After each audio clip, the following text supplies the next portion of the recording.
Well, now I got one in this color too. Hi, I'm Tony Fast's daughter. I'm Tony Fast's daughter. I'm Tony Fast's daughter. Our family has been blessed to farm in Montana For over 100 years now. And it wouldn't be possible without the great team we have and blessings from our Savior, Jesus Christ.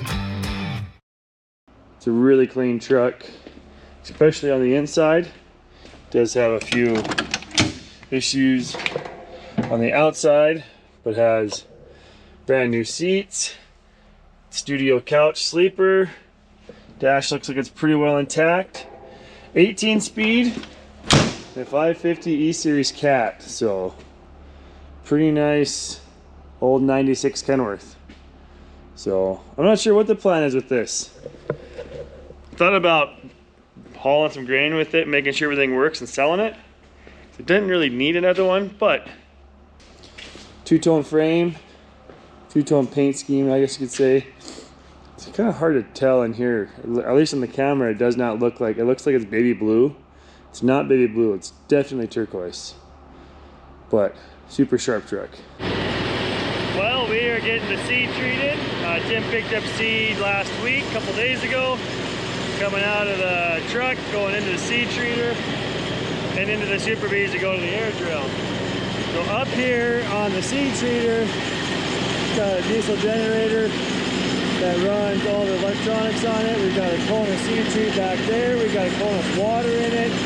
We're mixing in a chamber up there. We're adding a little bit of water to the seed treat just to get a little better coverage. So that's whistling noise or humming noise, whatever you want to call it, is this electric motor. It's got a shaft that goes up with like a disc in there, and the seed treat hits that disc, and that disc spins and throws it out. And then wheat comes around the outside of that disc, slides through a chute, comes into the tumbler, and mixes it all up.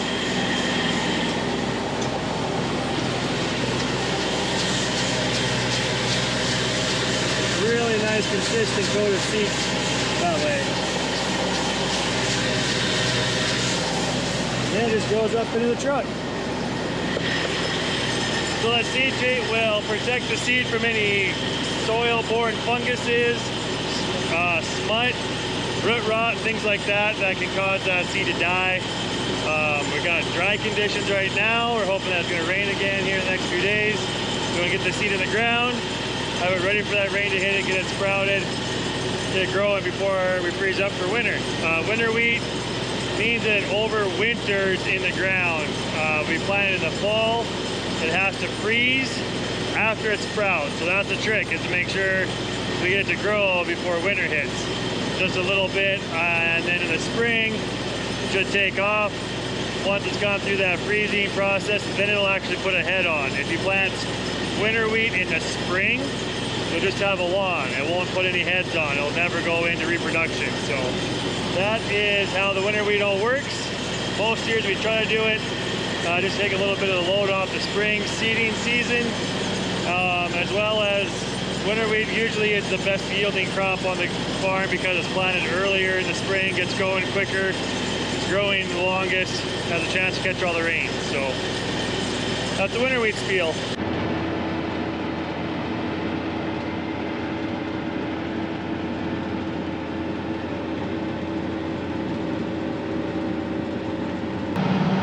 Well, 525 acres done for the day. Pretty good day. Let's see, today I think is Wednesday. Yes, today, Wednesday, September 27.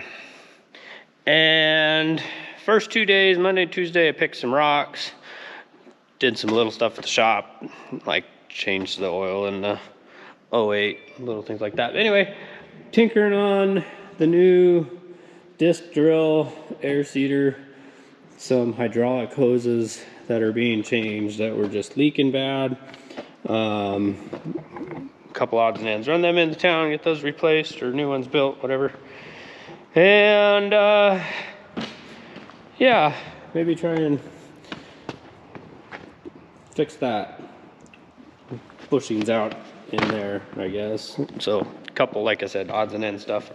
to get done on it. And I don't know if we'll put it to use this fall or not. Tony's out still seeding winter wheat, so should have another load of winter wheat coming today, a different variety. And things just keep marching on. It's kind of cooling down. Hasn't froze yet, but it is nice that the grasshoppers and the flies are definitely slowing down. Well, you know, all those openers we just put on, the new tips on the openers, I should say, on the drill. Well, one of them broke already, or the tip of the body broke. I don't know, but we gotta change one. Tim found a new boot in the service truck and a used tip. He's bringing that stuff, but we gotta pull the old one off so we can put a new one on, because without that, it's gonna seed really shallow, if even at all.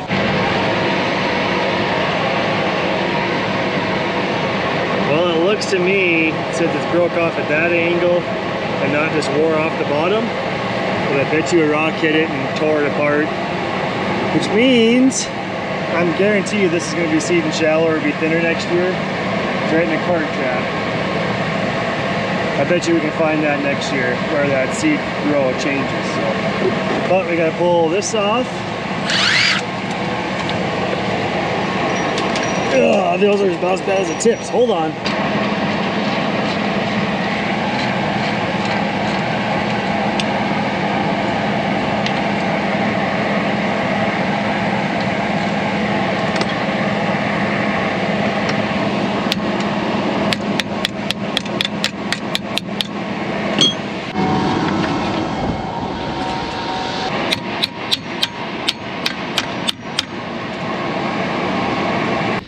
And this is what happens when that tip is gone. All the seed just laying on top of the ground because that opener just scratching the surface. It's supposed to look like that, but the seed's just there. If it's wet enough, it'll grow. Probably won't survive. Well, and upon further review, this thing is broke too. This top parallel link. So we got a couple of those actually in the service truck to change out, but yeah, so I'm gonna just split that right in half. It's supposed to be like that. Broke it. Okay. A little work to do now.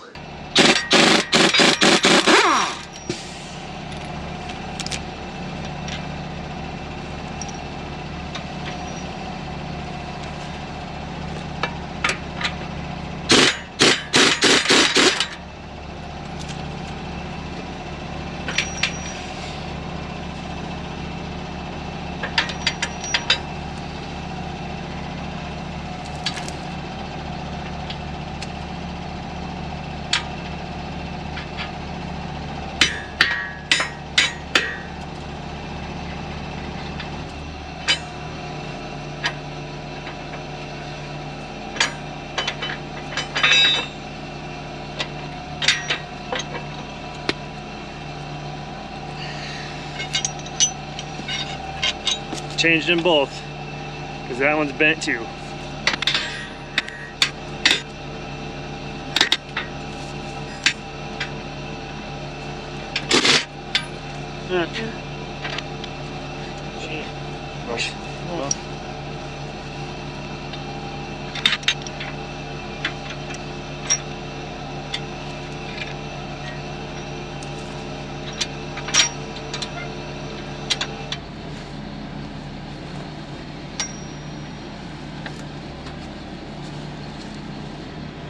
Put that on backwards.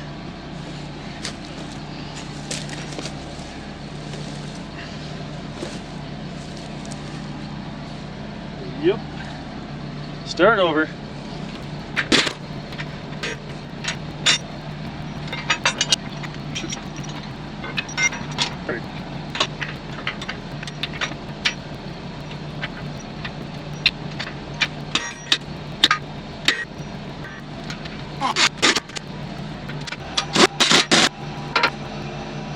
There we go.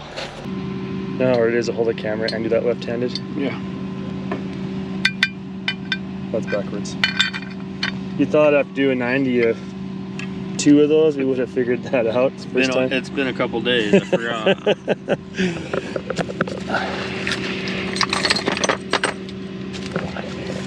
They have forgot. On purpose. Yeah, no kidding.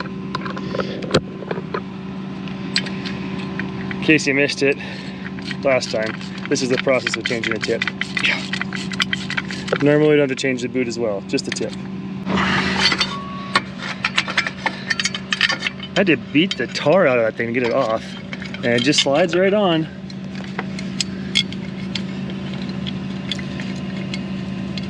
It's got that new boot smell. It does. It smells like it's missing some paint. That would keep it from being so hard to take on and off, right? Right.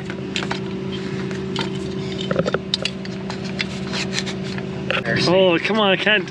You just shoved a full of dirt, now I can't. Stop! I was gonna show how loose they are to begin with. But it come off pretty easy. And now they're solid.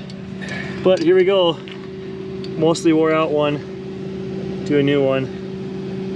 It's a lot of difference. All right, back to seeding. All right, got the air drill monitor back on. Turn this back on. Oh, I bet you gotta reconnect it.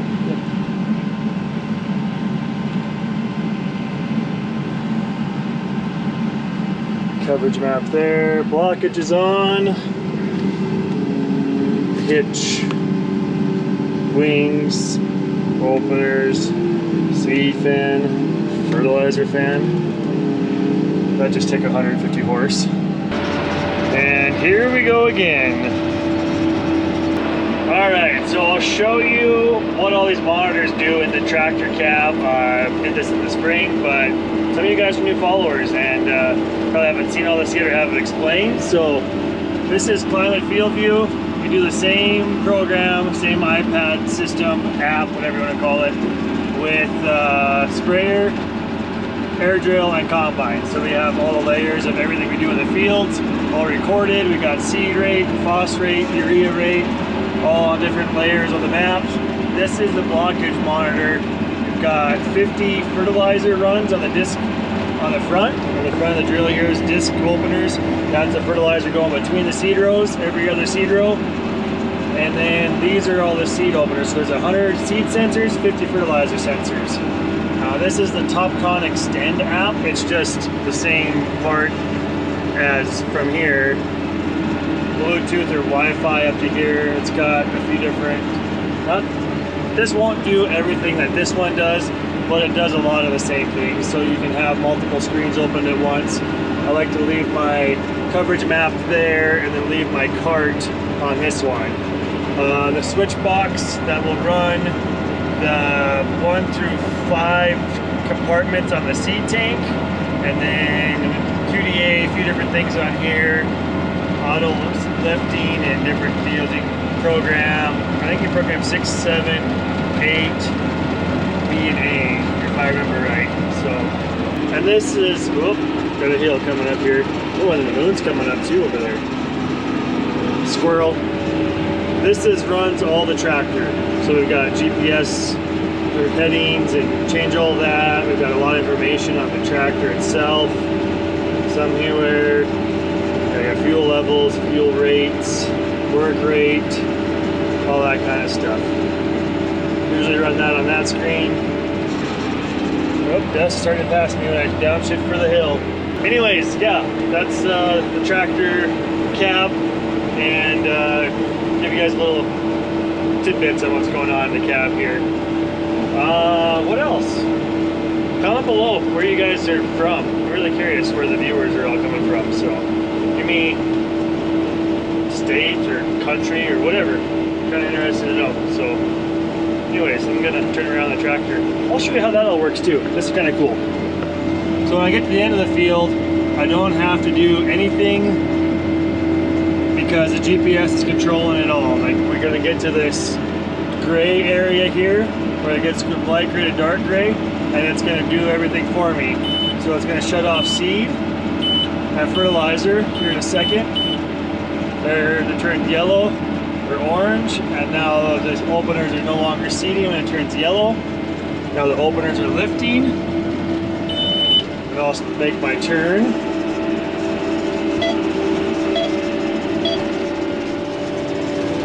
up out of the ground. Boy, look at that dust coming. Just following me the whole way. Now I'm gonna go past my line a little ways. So I swing wide to get my drill lined up, and then I'll hit my GPS engage. Now the openers are back in the ground. Here's my line to where I need to be seed by. And then you can see we already got seed flowing where they turn gray. So that's what we have to do on the ends. Really nice, don't have to run any hydraulics up and down like the old drills.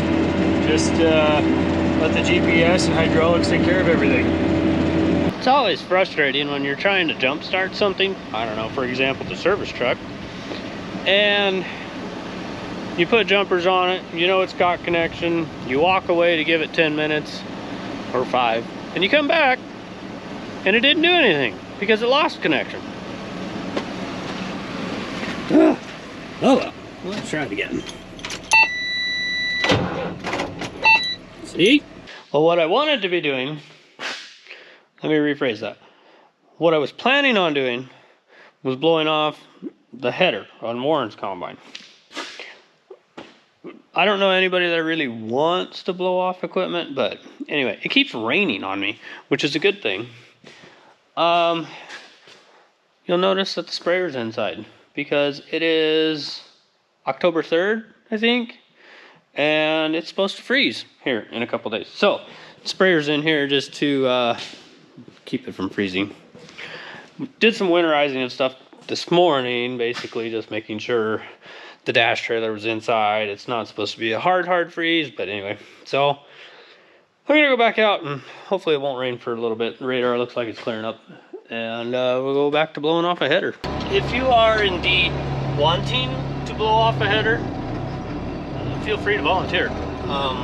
Yeah, there's only 2 headers, so you know, come on, help yourself. Look, we've got all the tools you need. You know, like an air compressor and a little blower wand. We'll let you. I give up. Today is not a good day for blowing off combine headers, apparently. I did get a lot of stuff blown off onto the windshield though, and it's just not going anywhere, so we'll wait till it dries, I guess. Well, the winter wheat is all seeded. We're gonna seed this year. So back around the yard, what are we doing, Aaliyah? Feeding cows. Feeding cows, graining them. So let's go to the bucket. Let's go get the buckets filled, huh? Yep. Perfect.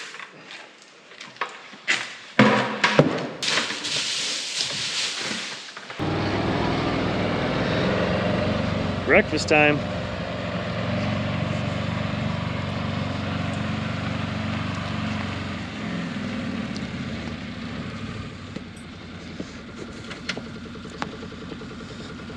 What do they say on Napoleon Dynamite? What? What's he always say on Napoleon Dynamite? Come eat your food, Tina.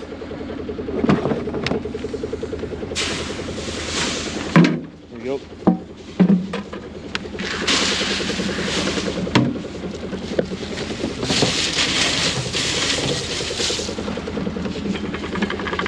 Oh yeah, some corn husks. Eat them up, cows.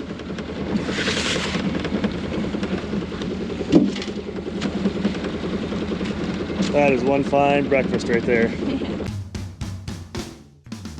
Hey everybody, thanks for watching, but don't forget, farm hard, pray harder. See you next video.